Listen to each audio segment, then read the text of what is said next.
We continue our look at positivity in Baltimore and things we're thankful for. And one of those are the people who put all of our stories out there for the world to know about Baltimore. And Aaron Dante is one of them. He is the host of No Picks After Dark podcast. Thanks for coming on, Aaron. Thank you for having me on, Jason. Appreciate it. So I'll be, truth be told, I did your show, so you're doing mine. And I think I walked away understanding what your role is in the city. I mean, you do a good job of just chronicling good things. Was that the idea when you first started? When I first started, it was more or less for my college friends. And then it evolved into a Baltimore thing. And then Baltimore just embraced me. Northeast Baltimore, shout out to them. They have embraced me so much that they're like, tell stories about what we're doing over here. The bridge is closed. How can we get more people to come over here? And that's how it really started. And that has just been, it's taken off from there. And truth be told, again, you're one of Baltimore's best, so people are listening to it.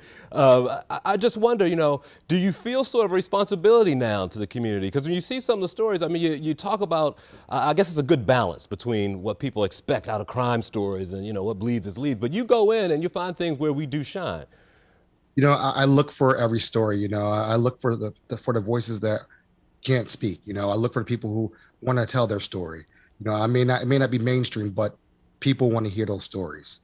And that's what it's all about. They want to learn, they want to understand, they want to embrace people from Baltimore. So the stories that are the biggest stories are the ones that you never heard this person. And then it goes viral because people want to know more. They want to ask how, where, when. So it's just a beautiful thing. And I feel responsible because I live here. Yeah. I live here with my family.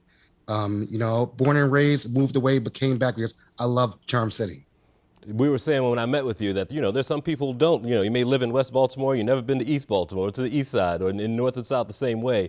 Do you feel like you're bringing some of that together so that your own city isn't a foreign land to you? I try every time. Every time I do a podcast, I look at everything. I look at geographics. Where's the person located? How can it enhance the positivity of the area? I did one with West Baltimore, a couple of shows at West Baltimore, and I loved it. Went over there. Hopefully I'm going to ride along with the councilman over there, working on that just so I can get a real grasp of what he sees. And that's what's all about, just learning more instead of just watching on the internet. Get out there and get, as they say, go outside and learn a little bit more.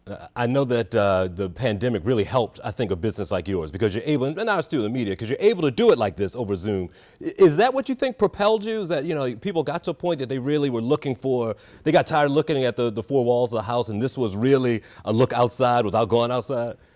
It was a blessing. I mean, we lost a lot of lives in the pandemic. We did. But like you said, people wanted something. They wanted something positive. They wanted something positive in their lives. They wanted to hear reinforcements, like things are going to get better.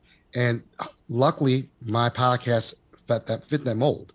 And I'm excited that, winning Best of Baltimore 2 years in a row with Baltimore Sun and Baller Magazine, that's proven the pudding. That means the people are listening. They're excited what's coming on the show. And it's a blessing that Baltimoreans and people all around the United States listen. I have people who call them like, wow, this happened in Baltimore? I want to come and visit, California. So I really appreciate what I'm doing. And I just really appreciate the listeners out there taking time, 30, 40 minutes of their day to listen to No Picks After Dark podcast. I feel bad because you gave me 35 minutes and I can only give you 4. So I'll give the last minute all to you. Go ahead and sell the podcast and tell people where they can find it.